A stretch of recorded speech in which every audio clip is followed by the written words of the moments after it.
Good morning, ladies and gentlemen, esteemed participants and AI enthusiasts from around the world, specifically today for the APAC region.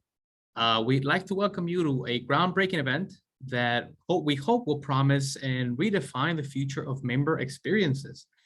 We are very thrilled to present to you all the virtual symbiosis titled Smart Engagement Predicting How AI Will Enhance Member Experiences. In an era marked by technological leaps, the convergence of artificial intelligence and engagement strategies has opened new doors of possibility.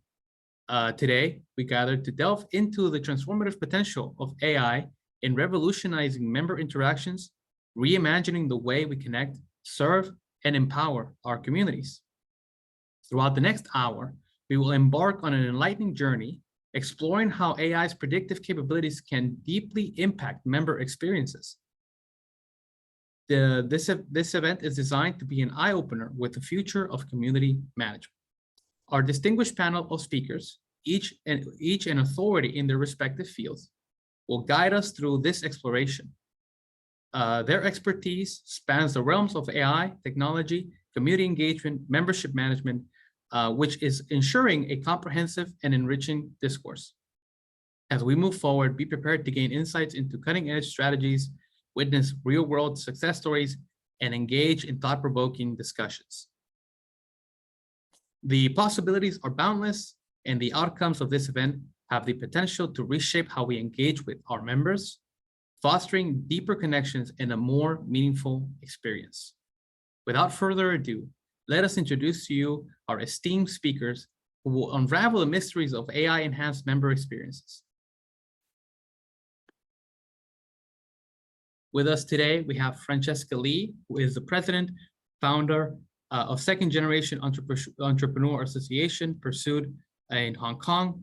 We have Martin Liu, who is the assistant director of STP Platform and the AI technical lead at HKSTP. With us, we also have Louis Penny, who is the president of the Brisbane Junior Chamber of Commerce. And last but not least, we have Mr. Rajendra Shroff, who is the director of Applied AI Research. Thank you all very much, and I will now pass the baton to Mr. Craig Lehman, who will be your moderator for today. Thank you again very much, and let's go ahead. Craig, over to you. Thanks very much, Rafa. Thank you, ladies and gentlemen, once again for joining us today with our esteemed panel of presenters, Martin, Louis, Raj, and Francesca. If you can please turn on your cameras, that would be great. So today, what I'd like to do, I'd like to make this a very interactive discussion. And we will have questions and audience and participant members. Please feel free to ask questions at any point during this presentation. You don't have to wait till the end until Q&A. And we want to make this obviously as interactive as possible. So presenters, feel free to ask each other questions, comment. This is an open forum. So once again, thank you, ladies and gentlemen, for your participation. I'd like to ask the first question. Raj, let's start with you. How can AI be effectively used to enhance member engagement and experiences in organizations? Yeah, so I see that we're starting with a very topical and important question, especially for anybody that's running a chamber of commerce, professional association, any business model that relies on paying membership and renewing membership over time. So when we talk about engagement, member engagement, it's really a question of how can organizations persuade people to attend their events, not just once, but repeatedly over and over again. And how can they keep their interest over time by giving them updates on things that individual members find interesting, either from a business standpoint or even a social standpoint. And you could actually talk about for about 2 hours on this topic, but I'm just going to pull out one example of how AI can help improve member engagement within these kind of organizations. And the example I want to call on is having AI models and a bunch of AI tools that can automatically generate personalized emails that go out to individual members based on his or her professional interests and even other interests. This sounds like something that could be both difficult but also very obvious. So let's talk about very briefly what goes into building out this kind of these kind of models and this kind of auto email generation capabilities. So first of all, you start with just looking at your existing member list. Find out from the customer relationship management systems or CRM systems or member databases, what is our typical member interested in? How many different types of members do we have? What segments do they fall into in terms of their professional interest? How have they interacted with us in the past? What events have they attended? What has their feedback been about the events? So from one data gathering standpoint, you have an understanding of your members, what makes them click. And on another side, to have the AI generate these personalized emails, personalized outreaches. Most organizations, whether they're selling something or organizing services, they have content libraries. And this is basically a database that contains organization-specific graphics, list of events, list of services they offer, list of products, and any list of member resources that this organization offers. So when you have an understanding of what your customers are, what makes them click, what are their interests, and a list of all the assets that your organization provides, you can either purchase an AI model or even build one on your own that brings both of these things together. So you literally have a model, mix and match things from the content library to generate a very personalized email that is specific to, let's say, my interests. So maybe because I'm attending this event, this webinar on AI, you can say, oh, Raj is interested in AI. So let's promote webinars like this to him in the future and send him periodic emails about the specific services that, let's say, our Chamber of Commerce can offer both for him and his company. And just something like this, whether organizations choose to purchase an email generation software or platform off the shelf, or whether they want to customize their own platform, it really increases engagement and repeat engagement over time. And this is quite important because it just persuades the member to stay a member, keep paying dues, and even refer new members saying, hey, this is highly relevant to me. Maybe it helps you as well. So that's just one example that I wanted to talk about. Thank you, Raj. Francesca. Hello, Craig. How are you? Do you have any other thoughts or comments on that question? Yes. Hi, everyone. This is Francesca from Hong Kong. I'm actually currently the president of Second Generation Entrepreneur Association. It's a community of family business stakeholders and entrepreneurs. So in 17 years, well, I'm not the founder of it, but the founder had a vision that, like-minded or similar background people could get together and discuss and share, problems and thoughts about being inside a family business, the challenges they face, and they could, just share and learn together. So I believe most chambers and associations, they're small communities of different types of people gathered together. So just to begin with, they're already a tight and strong community. It's just what Raj said, most of the time we're thinking about how to increase their engagement because, for example, in our case, in 17 years, we have grown from, say, 10 people to 100 active members, right? Of course, come and go over 1,000 people. But then how do you make them really engage? For example, we have monthly gatherings, and would you go to, monthly, show up every time I don't think every member comes every time. For example, we have average attendance of say 30 to 50 people, and pre-COVID it was more. It was average of 70 to 90 people. But then what happened after COVID? Were people more comfortable staying at home, or was it that they got busier managing the business? We don't know. So I think in this case, there are a few things that I hope AI could help us find out. Is, for example, is there ways they could find out what their recent behaviors are in regards of attending events? Are they in general less active than before, or is it just that the new events don't interest them? So I think we just need to, first of all, find out the why, and then see how, for example, AI could help again mix and match their interest in the upcoming events so that they could be more engaged. On the other hand, I also think content creation is a very very important part in how we promote the event. So as a marketer, I also feel the messaging and the content is important. But that, I think, as we already have tools that can help us. For example, ChatGPT, give me a short, interesting, creative topic for our upcoming event, and ChatGPT would give you in a second, right?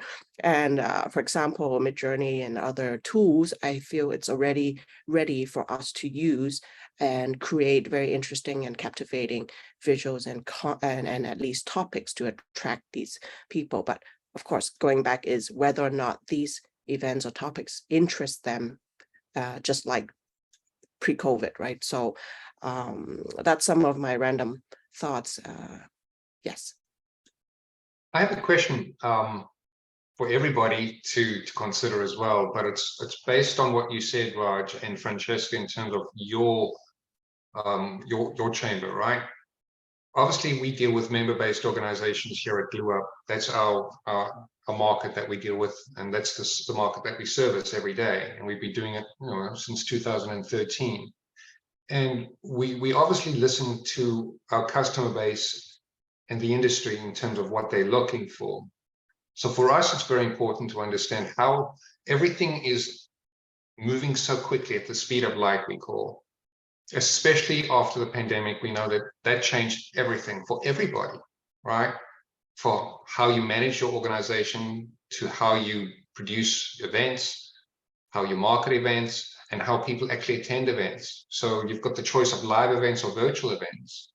And the choice is really, is it the content that's important to you, because then that's virtual, or is it the experience that's important to you, then that's live, and the combination of both then. So, Raj, my question was then, and this is a follow-up question to the first one for everybody to consider, when you're looking to understand your audience within your organizations, using digital transformation, using a platform, using SaaS, whatever technology it may be, Raj, do you feel that there's a combination then of AI and ML to understand the machine learning aspect of it, to understand the behaviors of the membership, and then AI, ChatGPT and so on, to then from the content side? Or do you feel that the AI portion relevant to the content, etc., is going to be something that's more relevant and more important for everybody versus the machine learning component? Yeah, it's a good question. And I think the short answer is an organization must be able to do both, because for certain campaigns or events or initiatives, we may find that, hey, it's very important that we understand our member base, what are they interested in, so that we can, say, recommend the right event to the right member, just to maximize attendance or even bring in new members. So for an example of how this could work conceptually is, you really start with the member data you already have. Most of these organizations have CRM systems. They may use GlueUp, they may use Salesforce, HubSpot, and this contains rich member-specific data, so demographics, industry interests, and past activity within the organization. And there's actually many open source available customer segmentation models that use machine learning. The specific term is clustering models, where you feed them this member data and you have the machine learning algorithm automatically construct different segments that your members fall into based on specific categories. And this is quite powerful, not because it graphically represents how many segments you have or how many types of members you have, but it also answers questions like, what does our typical member look like? And even when we try to attract new members, what characteristics do we want them to have, or what kind of people do we want to approach that really complements our existing member base? And I guess the second part of the question, when it comes to using generative AI, ChatGPT, for like content creation, like to advertise events, this, like Francesca said, is like, in a way, a game changer and a huge time saver, because you can say, okay, I'm going to come up with an agenda for an event, a run sheet in like 5 minutes. I do this for my job all the time when I run my own seminars. But really, it's a question of, is this good enough to replace the good old-fashioned way of planning these events, coming up with these events? And for that, I always like to push back a little, saying, once you understand your member base using these machine learning models, it's not just a question of saying, hey, ChatGPT, give me an event summary, give me an event plan. There's always a human being in the background, somebody that can interpret these machine learning models' results, understand customers, and say, okay, it may be better if I, as a marketing expert or as an event planner, come up with promoting events in a way that I'm comfortable with, where I use these kind of AI tools like ChatGPT as a co-pilot to maybe augment what I'm doing or my thought process, but not replace the work that I do on a day-to-day basis. So hopefully that's answers both of your questions in a way, but I'm also curious to hear like other people's opinion on this. I love that. That's a very, very appropriate term, co-pilot, right? Because behind everything, there's that human factor. So, Lewis, your thoughts on that? Yeah, I have a couple of thoughts, I think. I guess the Junior Chamber of Commerce is a little bit transient in nature, in that unlike many, well, not junior, but Chamber of Commerces typically would have small business owners and they're quite locked into that business, they're invested in that business, whereas our demographic is young professionals, and they might change roles quite regularly. And so that picture of what your member base looks like can actually change quite rapidly. So it's interesting to incorporate that machine learning to figure out, like, hey, if this person has a career change, what does that then mean for my member base, and how does that then change the makeup?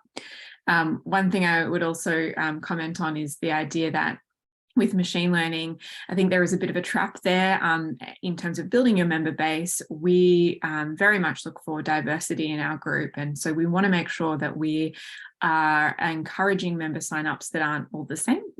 So if you come to an event with us, I guess you don't necessarily want to be in a room full of just lawyers and accountants, because you might interact with them every single day because that's your job. So you might want to meet a more diverse group, and a lot of people do come to the chamber for that reason. So just I think that machine learning definitely has its place, and it absolutely should be looked at in tandem, but just making sure that you're also factoring ways in which you can attract different types of members and make sure that your membership remains diverse. So.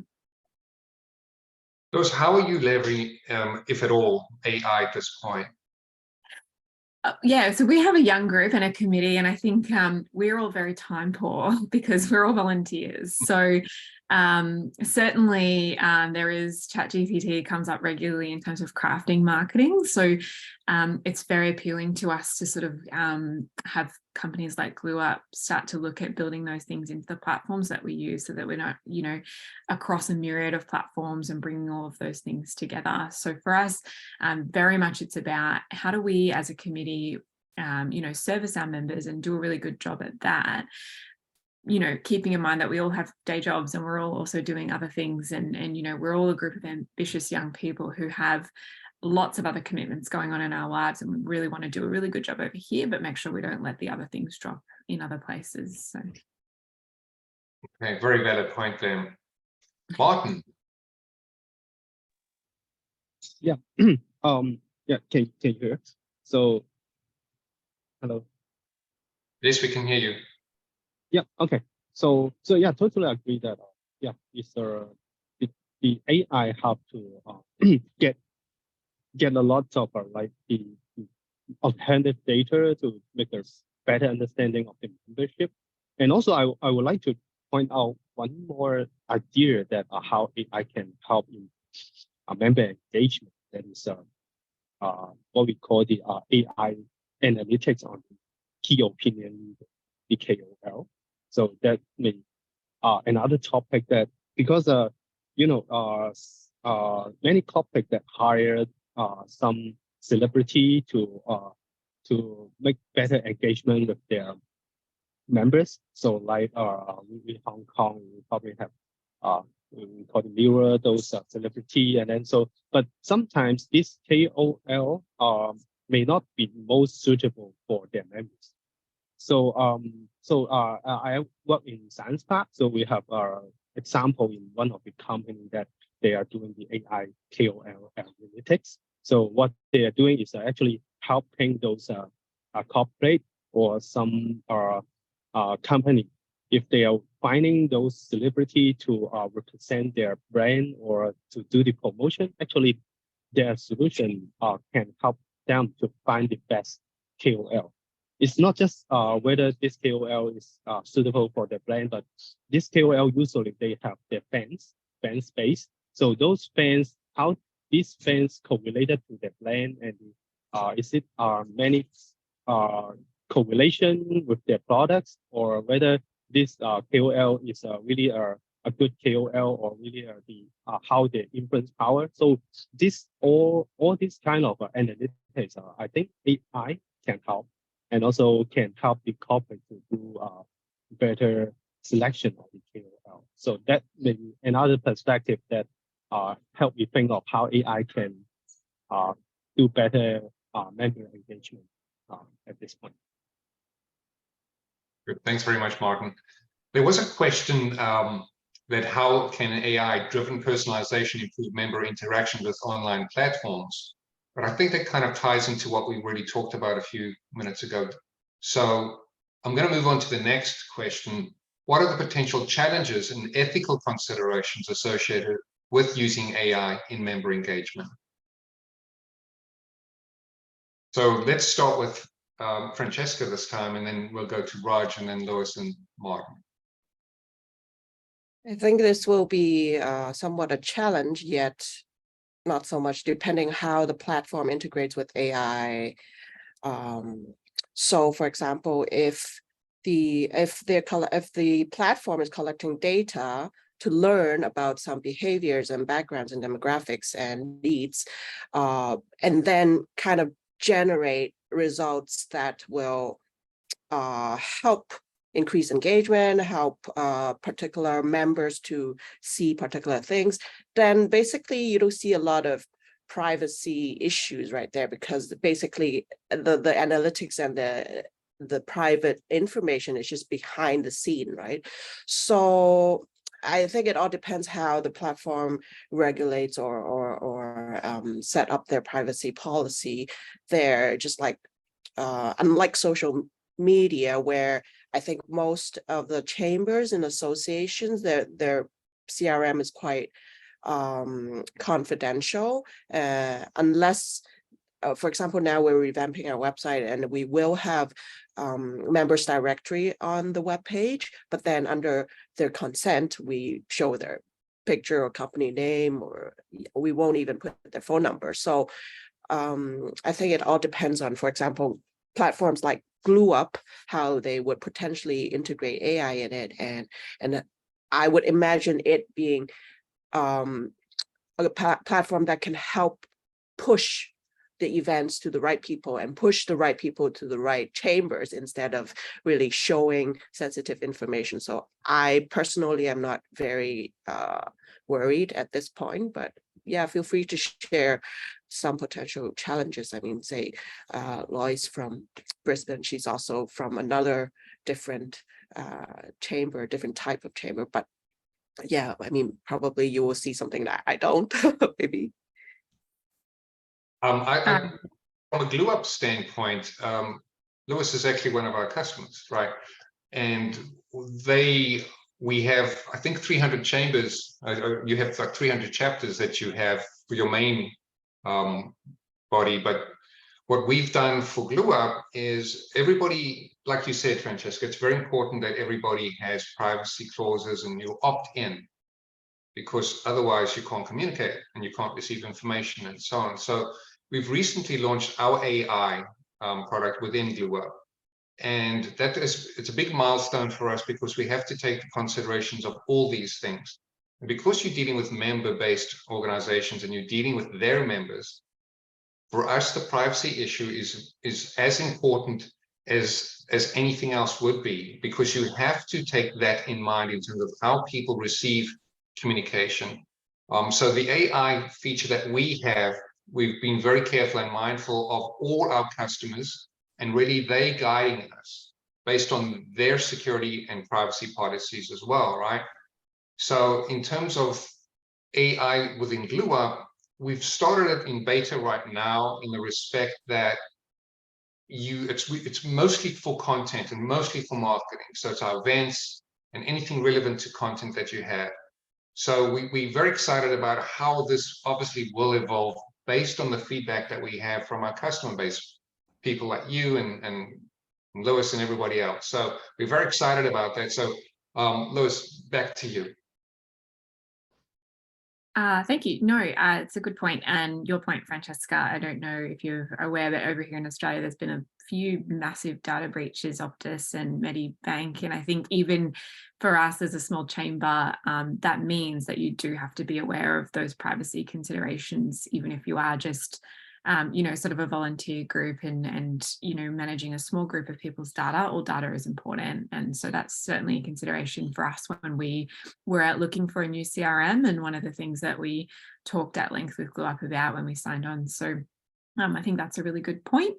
And just to your original question on ethics, I think I just wanted to say that you do have to be quite careful when you're looking at your AI models about unconscious bias in your AI model and what that might do. We're really lucky at our chamber. We have a pretty even 50-50 split in terms of like male-female demographic, which is great. But I think that could quite quickly, we don't do any sort of membership marketing really. We find that we grow mostly by word of mouth at our chamber.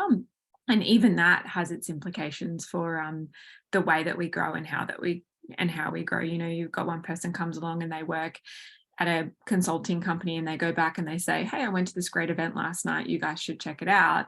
And then the next minute you've got 5 more consultants, and then they tell their friends, and you know what I mean? So you kind of grow in that way, and you can imagine that works exactly the same in, that technical model as well. So that's something that we're conscious of, but ethically speaking, I think if you're aware of it and you can take steps to remedy it, then it's okay. Right. Raj? Yeah, so Lois brought up a great point about unconscious bias within AI systems, where you almost have these preconceived notions that are just self-perpetuating. And on a related note, one of the risks or challenges I see with adoption of AI systems by even member-based organizations is trusting the AI system too much to do your thinking for you, to take business decisions for you. And you may be thinking, wow, here's this AI consultant telling us not to trust AI systems. That's strange. And I'm like, yes, that's exactly what I'm telling you. We as human beings, as subject matter experts, marketers, event planners, relationship builders, we can't afford to really outsource our thinking to any kind of machine learning system, no matter how advanced it is, no matter how well trained it is. I feel that it's very important to have some level of human sanity check behind any decision or recommendation that the AI system gives you. Just a very brief example, all of us receive automated marketing emails. And quite a few of these might be AI generated in some way, we don't know. But it's very important that although you have an AI system that is sending these emails, there should be a team in the background that is interpreting the results of these email campaigns, not just relying on the CRM to tell you what's happening, but thinking about follow-up actions. Because in a member-based business, it's all about cultivating relationships. If you spam somebody too much, that relationship is broken and it may not be able to be fixed. So there has to be this constant human supervision. Even when an AI model is telling you to do something, you can't just assume that it's on autopilot. You have to think about, how can I step in and make these people's lives better? Because ultimately, any member-based institution is that you're dealing with people, and you need to have people dealing with other people, because we connect better with each other when we talk to each other. We don't connect that well to emails. We don't trust a bot that sends us emails. So that's the point I wanted to bring up. That's why we have the codepilot approach, right? Martin, your thoughts on that? Yeah, I totally agree that we still need the human being aspect to interpret the business decision, but not to rely on the totally AI and what they're doing, because and also because our membership engagement is all about the relationship. So I think even we have like the auto generated AI email, and also probably we have many AI solutions about like the virtual avatar, virtual character to communicate with members. So all of these are very good, and we have technology that makes it really like human being, like the large language model. Their voice is really like the human, but I think it's still only can at the beginning in the engagement, but at the back we finally have to come back to how we can make more more human or human interaction, and also the customer satisfaction. This all we still rely on more human, or our customer engagement by in person. Yeah, so I think AI still cannot take the whole part of the customer journey. I think we all agree on that point. AI and ML can't replace it. There's always going to be that human component, especially for member-based organizations, because that's what it's about. It's about people and relationships, right? So we have a very good question from one of our attendees. And this relates to the topic that we're just talking about right now in terms of bias, right? How can we address the bias all the employees and typically managers traditionally have regarding the use of AI in an organization? Who wants to take that one on first? Sure, let me just throw in my 2 cents on that. And I think that is a fantastic question. And it's something that we're hearing a lot of as we go on. And I just want to share my own experience when I talk to people in the market about potentially adopting an AI solution or like a machine learning platform at their company. And I try to understand, why is there some kind of pushback, especially among managers who manage teams? Because the implicit assumption is, hey, if this is making things better, don't you want to use it? And here's where like a lot of human psychology comes into play. If you get people that are running teams to be honest, maybe after a couple of beers, maybe after you become their friend, one of the things they share with you is that if AI adoption is going to automate some of the work we do, automate some workflows, maybe the team that I manage becomes smaller. Maybe my own importance within the organization, it might be impacted in a certain way. And this is a very human, very understandable fear. No matter where people are in the organization structure, is this tech reducing my importance? So to kind of answer the question, one of the ways we can address this bias against the use of AI is to really talk about how it's going to augment that the work the team is doing. Not replace jobs, but maybe even create new roles, create upskilling opportunities for employees, where the size of teams doesn't always have to decrease, but it may actually increase because you need people to supervise and train and work with these AI systems instead of being told what to do by them. So that's one way I like to think about this. Thank you, Raj. Any other thoughts from the panel? Yeah, I have some thoughts too. To me, I think AI is not exactly an actual tool. I think it's like to me, I don't know, maybe I don't know how to explain it technically because I'm not a tech person. But what I'm thinking is it basically is an add-on to a platform or a tool that makes it better. So it's an add-on to enhance current tools. So I think if we face these kind of challenges where we have to explain to some people that are not so familiar with these technologies, advanced technologies, then I think education is very important. It's essential. Even not talking about AI, even to convince, for example, the association or chamber to use GlueUp, because I personally find GlueUp a very integrated and useful platform, all in one, event management, CRM, But then some of them may not have heard about GlueUp before, so they're like, "Oh, why do we have to spend this money? We're okay with an Excel sheet. Well, we've been manually, registering for people over on WhatsApp, for events. So it's been already working for them. So now it's just to convince them that this is better. And with an AI integrated platform, it's even better because it can be more efficient and more, in a way, more accurate when it helps analyzing the data that we input.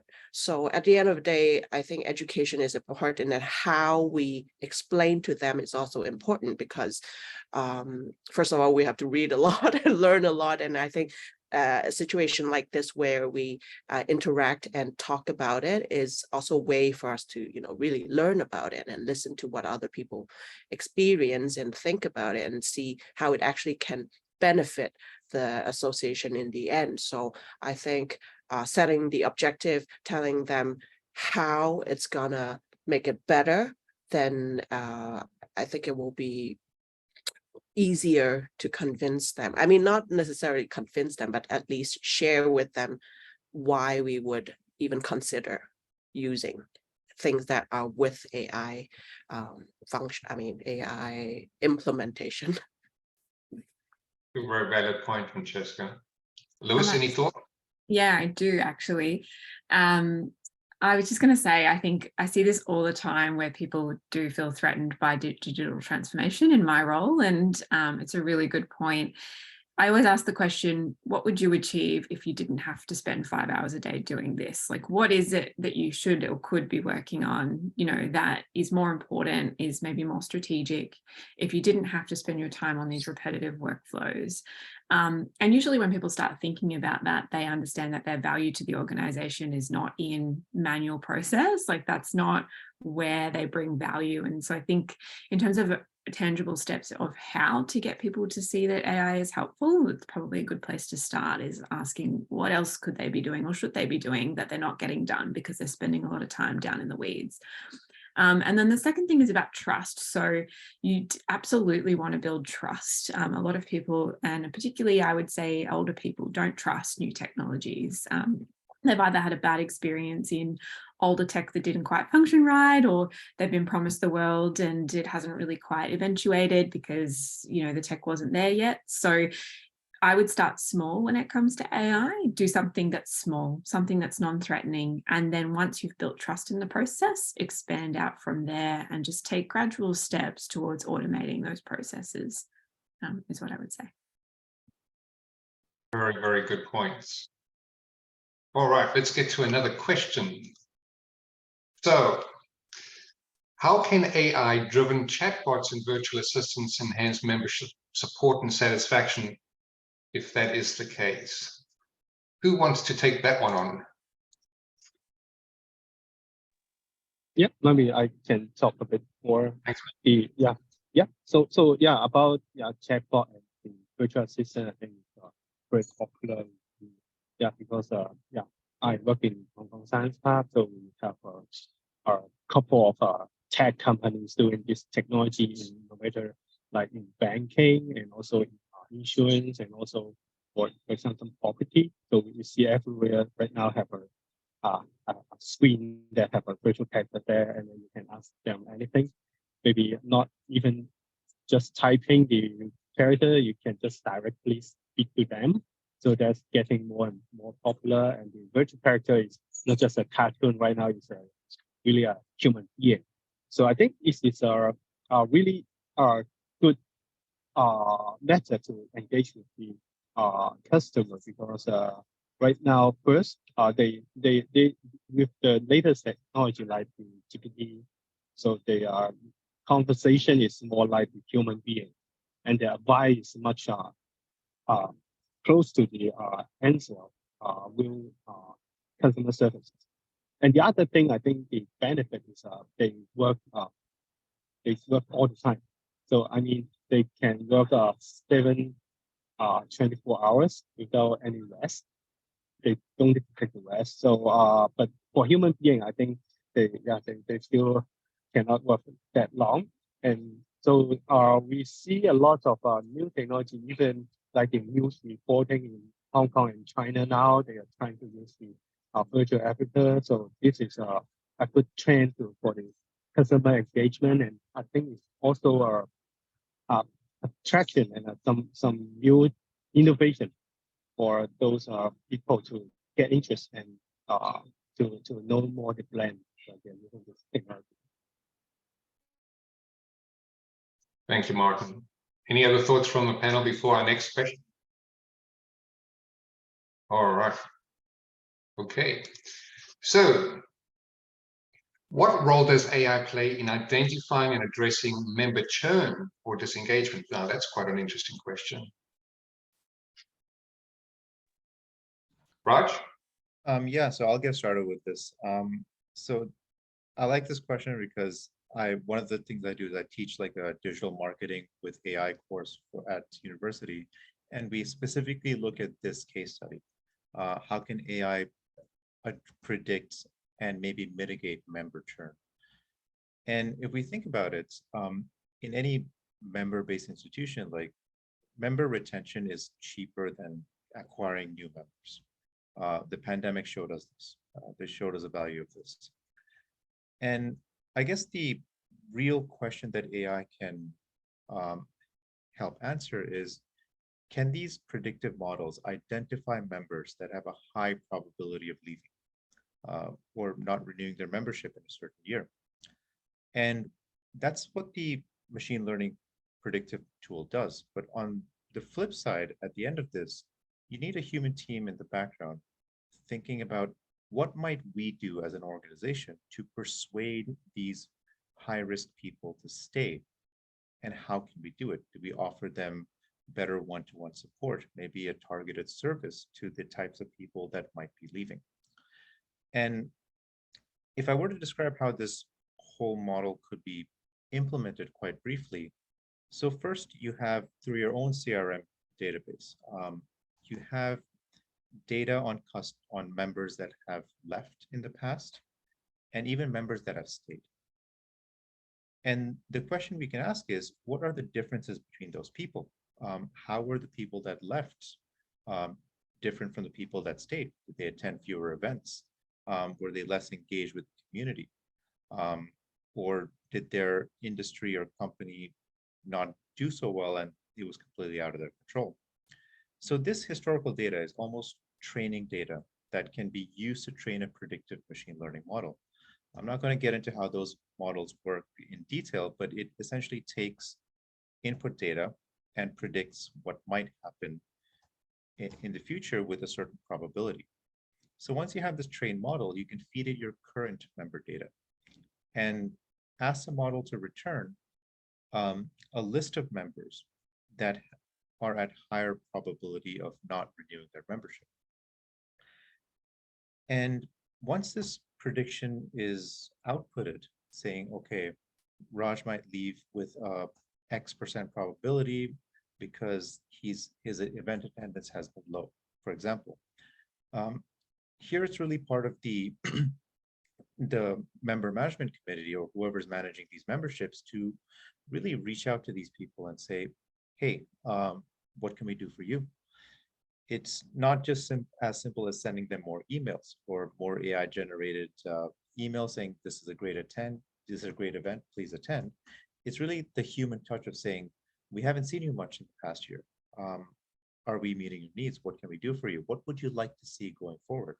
So just this combination of humans working together with these predictive models or AI models is something that's ideally we'd like to see more of. Very valuable point there. Thanks, Raj. Any other comments from our panel? Yeah, actually, it reminds me of one incident where, first of all, I think to predict whether a member will leave or not, that I think can be really predicted even by observation from say the board, because I think it's highly correlated with the engagement rate. So engagement in showing up in events and engagement in giving comments or chatting in the community WhatsApp group, for example. So I remember there was one committee member who suggested, oh, hey, president and board, can you maybe conduct some business visits and maybe go in person and visit every member so that they feel that we care and that we want to build a relationship with them. And I thought it would probably take us a year just to visit them in person, because of course, just like what Lois mentioned, we are basically volunteers, right? And besides our usual families and work commitments, on top of that, to really conduct these visits a few hours a day during office hours, it's almost impossible. So I thought, how else could we show that we care and that we want them to be more engaged? And back to, again, the why are you not engaged? So if somehow AI, if we could get analytics and answers from tools with AI implementation, then probably will take us less time to find out why and how. And even with AI, we could give solutions in, for example, designing more interesting visuals and events, topics to attract them. So yeah, just thought of this interesting incident that probably now AI could be the solution. That's a very valid point, Francesca, and it goes to your point earlier, Lewis, in the respect that you're all volunteers for the most part, right? And you've got so many other things that you're dealing with, so you're spinning all these plates constantly, but you're doing such great work in the marketplace in terms of serving these communities. Associations and chambers of commerce and member-based organizations are so important because of the good work that they do, not just the events that they produce, but everything that they provide for their member base. But you only have so many hours in the day. That's just reality, right? And you're dealing with so many other things. So if you can have that combination of the human factor as well with great tools and how you can interpret that from your dashboards, the CRM, etc., I believe strongly that the human factor behind everything, that co-pilot approach, is so valuable and important. Lewis, I don't know if you have any further thoughts on that topic. No, I completely agree with you. Like AI can only benefit people who are time poor. So there is that. But at the end of the day, people join our chamber because they want to meet people. So we really could never take a step back and rely on AI in its entirety. We always have to be present. It's just making smart choices about when to engage and when to allow technology to take that that step for you. So for us, and I think I mentioned it before, we are a bit more transient in nature. So when we look at the why of why our members are churning, often it's because they're taking new opportunities. They might be moving overseas or interstate, or they're buying a house or having a baby or getting married. Like, there's so many things that happen for young people at that stage of their lives and their careers. So it's not generally preventable. But if we know that that's likely, and we can kind of have a model about how many are likely to churn, then we can prepare for that too. So we know how hard we have to work to gain new members, and where we can probably focus our attention on other things like events. So it's really important to know that data, but it's also important to realize you're never going to retain everyone, and there's just nothing you could do to do that. And so what's really important for you to focus on at this point in time might not be the same as it is in 6 months. Like, you just have to kind of balance all of that, and AI can help you do that. Right.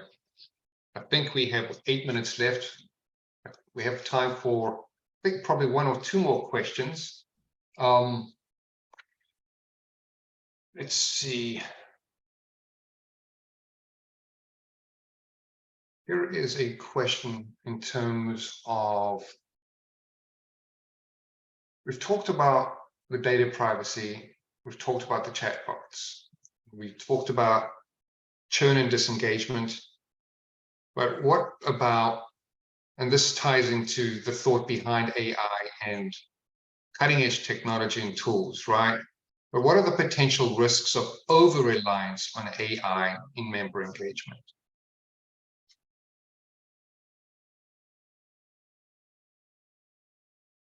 Any thoughts on that? I would just throw one out there to say, you run the potential risk of a disengaged committee, which is actually much more of a risk than a disengaged member group, I would say, because if you don't have a committee, then you don't have a chamber. So that's one thing I would say is, if you bring AI into your organization, make sure people still understand what their responsibility is and what the outcome you're looking to get from those actions. And keep your committee engaged, and highly engaged, because that's going to help you in the long run. Yeah, and I find it also sometimes ironic and funny because we would, for example, with ChatGPT, we would try to input a paragraph and say, can you help me improve, elaborate, or do that? But actually, on the other hand, after they generate things, we also need to proofread it and see if it's actually the content that we want to promote or to share, right? So it's like a two-way thing. I think what Raj and others have mentioned earlier, it's a co-pilot thing. With AI, we cannot 100% rely on it because it won't generate anything if you don't input prompts or input what you want it to enhance. And after enhancement, you need to really double check and do quality check, proofread. So I think we just need to really be really careful on to what extent we rely on on AI, and how it really could benefit the ultimate objective that we want to achieve. And besides saving time, we need to really increase also the accuracy of things that we use from the generation of AI tools. Absolutely. And So those are those are So, great points that both people raised.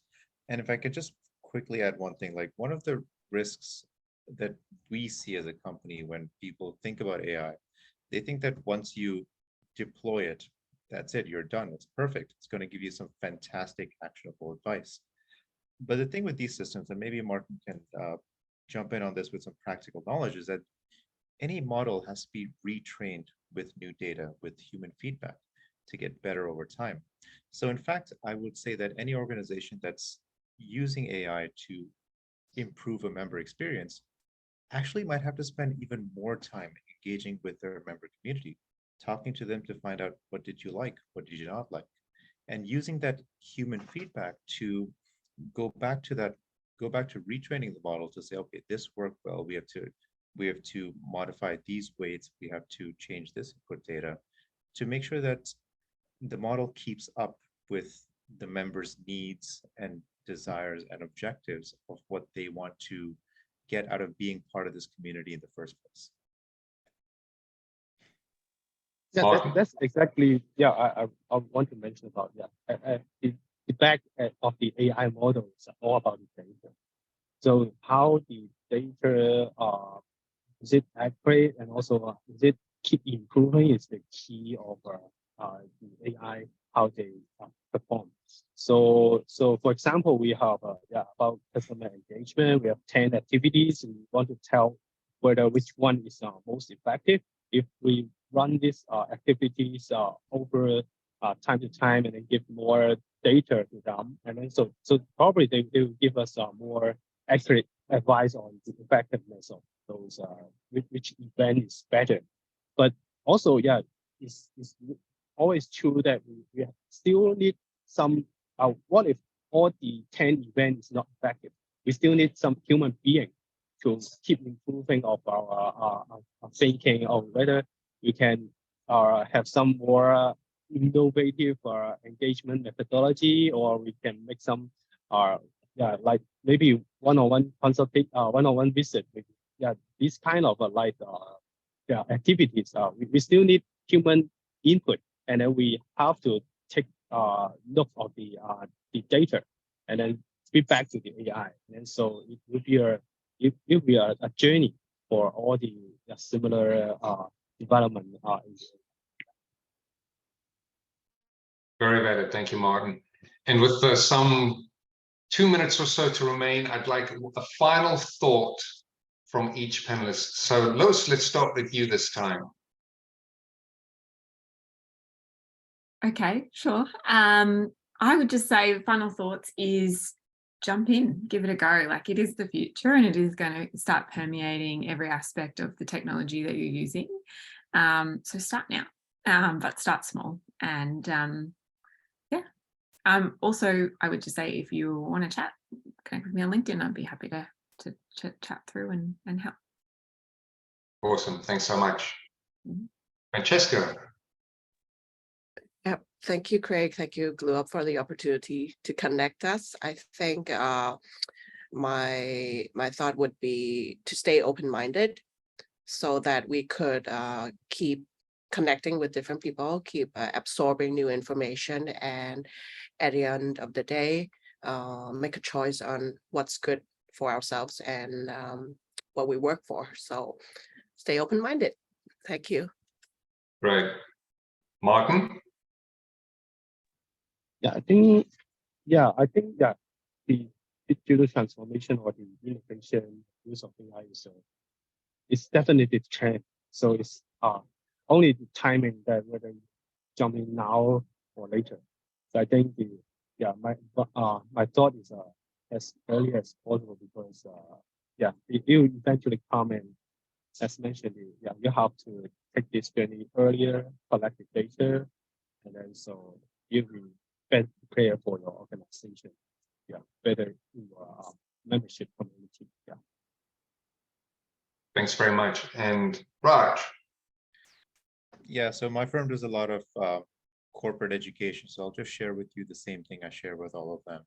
At the end of the day, AI is just the latest tool in the toolbox that every organization already uses. It's great at finding patterns, predicting outcomes, automating business decisions at scale, but it's also not a magic pill. It's not going to solve all your problems. So you have to be cognizant of the human aspect of any organization. Lastly, I don't believe that we will be replaced by AI, but we might be replaced by somebody that can use AI tools better than we can. So that's really my vision for the future. Humans using AI tools to connect with other people more meaningfully. And that's kind of what I want to leave you with. Awesome. Well, Lois joining from, I think, Brisbane in Australia, yes? All right, thank you. Martin from Hong Kong, Francesca from Hong Kong, and Raj from New York City. Ladies and gentlemen, thank you so much for joining us today. We hope you found this very useful. I certainly learned a lot from everybody, and have a great rest of your afternoon. Thank you. Thank you. Raj, Rafa, back to you.